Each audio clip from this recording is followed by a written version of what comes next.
Bruchim Abayim, welcome everyone. Every Friday we try to learn a little bit from my holy ancestor, the Maharal of Prague. This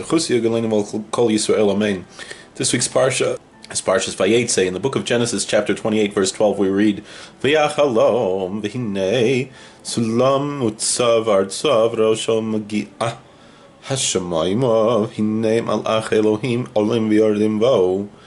And he dreamt, and behold, a ladder set upon the earth, and the top of it reached to heaven.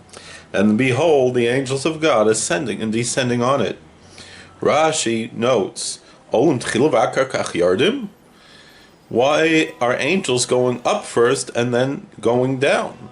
Human beings, being that we live on earth, go up and down. The angels from heaven should go down and up. Answers Rashi, Malachim sheliv uhu ba'aretz ein yotzim chutza la'aretz, that the angels who accompanied him in the Holy Land as his guardian angels did not leave outside the Holy Land. So those angels of the Holy Land went up into heaven, to the firmament, and the angels that are the angels of outside the Holy Land came down to accompany him.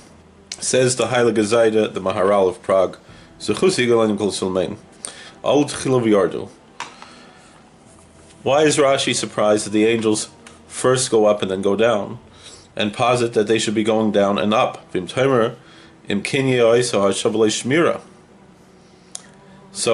when Rashi says that there's the changing of the guard of the angels, then there would have been that moment when Jacob had no guardian angel. However, in the next verse it says that the Lord stood upon him to guard him. So if that was the case, so why didn't the angels from outside the Holy Land come down first, and then the angels of the Holy Land go up?